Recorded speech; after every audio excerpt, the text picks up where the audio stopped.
In this video, I'm going to be looking at a relatively new addition to the Faber-Castell pen lineup. It is this, which is the Poly.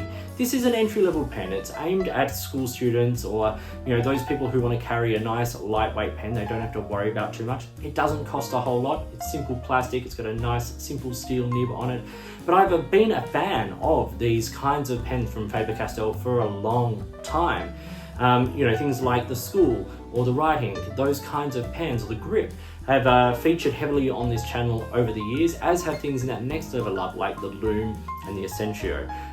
But today I want to look at this one, and I want to talk about why I think this is an interesting pen for new pen users, for young pen users, or as I said, for those users just wanting something that is easy to carry without too much fuss. So please like and subscribe, hit the notifications button, all that kind of stuff. Please consider becoming a member of this channel, where for a small monthly fee, you'll get early access to my videos, you'll get priority comments, and eventually, once the community has grown a little bit, we'll start doing some members only Q&As. But right now, I want to talk about the Faber-Castell Poly, rather fun little pen.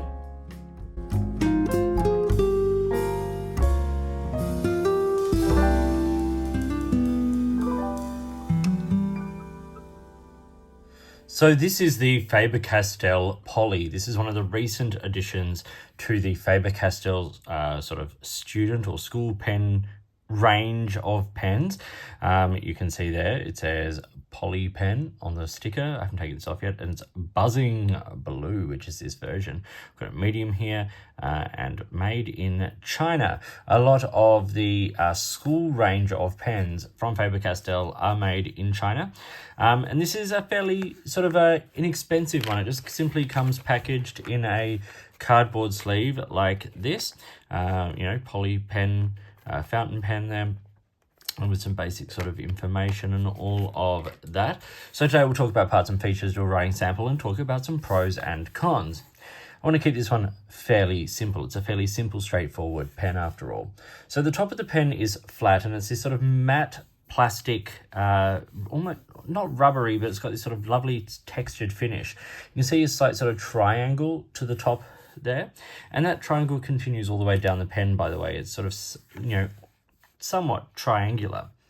And then we get a plastic clip which is built in, and it's quite bendy. Faber-Castell printed there on the side of the pen. And you get these three band lines, and then where the pen snaps open.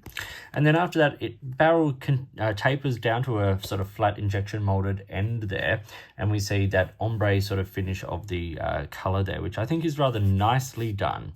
I think it looks good. It goes from this sort of minty fluoro green through lighter blue through to sort of a rich darker blue, and it sort of ends up a little bit more royal blue on the end there. It's good. As I said, it is a snap cap, and while it technically does post, it makes the pen rather long and also a little bit sort of it's not the best posting pen on the market. Now, we'll step down off the barrel onto this section, which has those same ribbed lines that we see on the cap. And that tapers and then has a little flare out in the little section, and then the small Faber-Castell steel nib there. It says Faber-Castell and M for medium in this case. And then there's the plastic feed.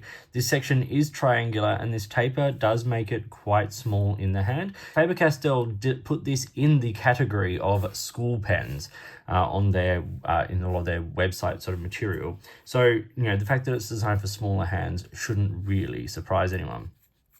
You unscrew the barrel, and I just have the standard Faber-Castell blue cartridge in here. That's what I've had in here. As I've said in the past in videos, if a pen comes with a cartridge, I tend to try and use that simply because I don't want to just throw it out and have the plastic waste be for no good use. I can use this cartridge, I can then clean it, and I can refill it instead of buying a converter for this pen.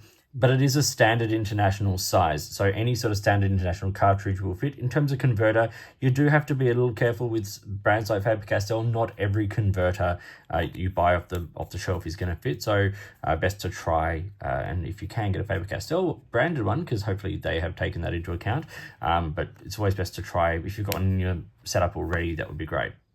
And that's the basics of this pen. As I said, it comes under that school pen kind of banner.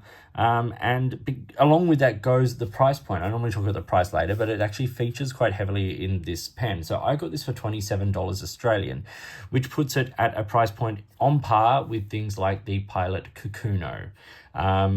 It's much less than things like the LAMY Safari, TWSBI Eco, Pilot Metropolitan, those kinds of pens, even the Kavecos. So it's a fairly reasonable priced pen. Some do cost a bit more than that. I got this on Amazon here in Australia, and it's at $27. So if you look out for those sort of buys, you can get it at a fairly reasonable price. And it's a decent pen. It writes well. The Faber-Castell steel nibs are good. It's not on par with the nibs that were on the old Looms and the Essentio and things like that in the past. It's more like some of the nibs that are on things like the Write Ink, those kinds of pens in terms of the quality of the nib. But it's serviceable, it does the job, and, you know, it's reliable, which is great. Little size comparison now alongside the traditional LAMY Safari pen we're all familiar with. You can see it's about the same length when it's capped. Uncapped, still a similar kind of length. But posted, the Faber-Castell comes out considerably longer than the LAMY Safari. As I said, the Faber-Castell doesn't post particularly deeply. It's secure, but it's not particularly deeply. Specific dimensions of the Faber-Castell Poly, it's 140 millimeters when it's capped, it's 130 when it's uncapped, and it's 180 when it's posted. Round numbers, I like that. Around the middle of the section, because it's a triangular grip section, finding measurement is a little trickier, but it's around the 9 millimeter mark, and around the cap is around the 14 millimeter mark. So it's not a super girthy pen, but it would fit very comfortably in smaller hands. The pen weighs 15 grams, super lightweight, 10.5 in the body, 4.5 in the cap. So even when you post it, it's well balanced, all that kind of thing. If anything, it's a little light in the hand. But once again, smaller hands, perfectly fine. So how does the Faber-Castell Poly write? Let's see.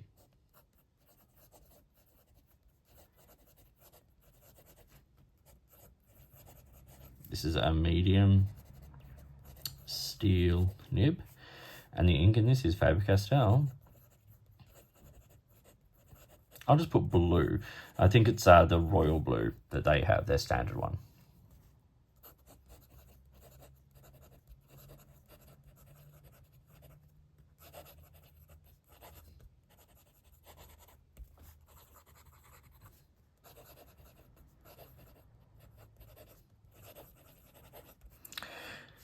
So it writes very smooth. It writes, reliably. Reverse writing, very thin, but definitely doable. Wetness, I have no complaints at all. Like, to me, that's a really great wetness, especially for a pen that is designed with school writing in mind. I think it's quite a wet writer, really.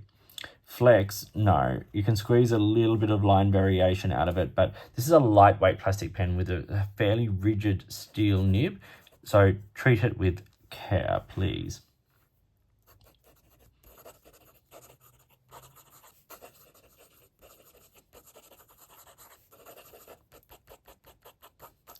As I would expect with Faber-Castell, there are no issues here. You can see fast writing, it keeps up. There's no skipping or hard starting.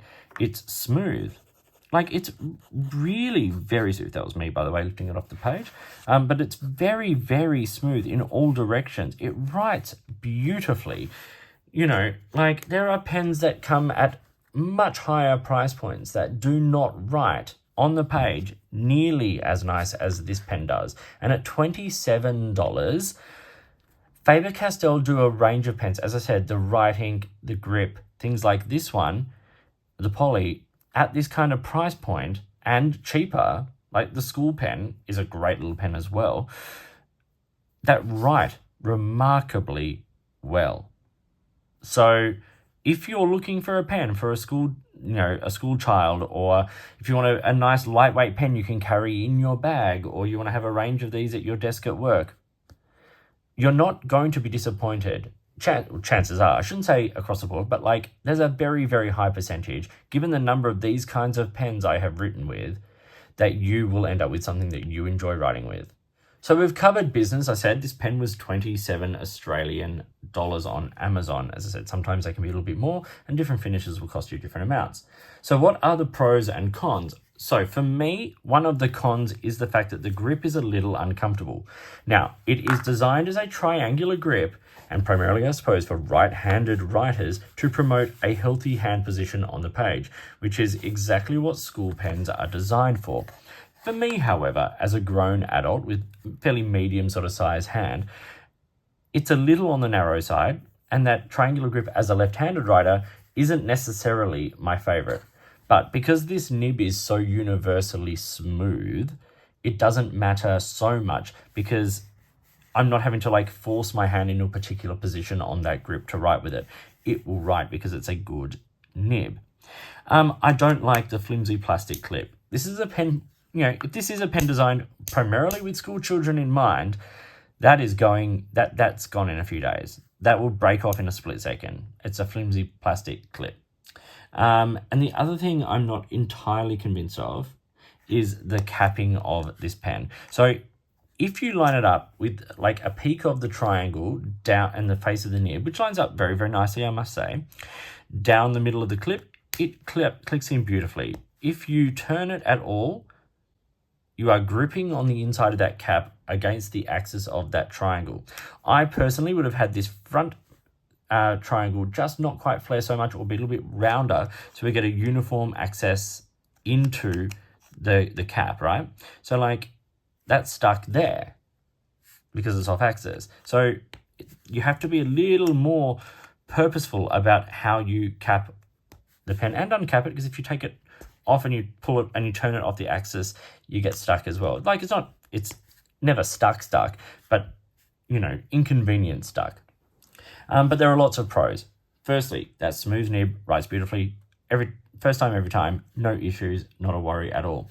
I love the tactile feel of this pen. That sort of matte rubberized kind of feel is fantastic. And I love a range of the finishes. The black looks great. There's some beautiful of these ombre colors as well, which is lovely. And then the price.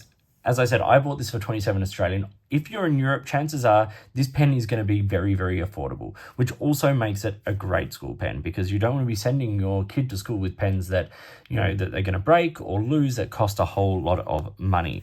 I would have no hesitation in recommending this pen for someone wanting a pen for a child. Firstly, there are colors that are great for that. The nib is going to write really well. And in the end, what we want to do is we want to provide children with, tools that make writing fun and pleasurable and easy. And this pen does that. But at that price point, you're not going to have to worry quite so much. You're not buying them, a $200 pen or, anything like that. It's a simple steel nib plastic pen, but it really does the job. So thank you for watching this video. Please like and subscribe, hit the notifications button, and consider becoming a member of this channel. In the meantime, enjoy your pens, enjoy writing, and I'll talk to you soon.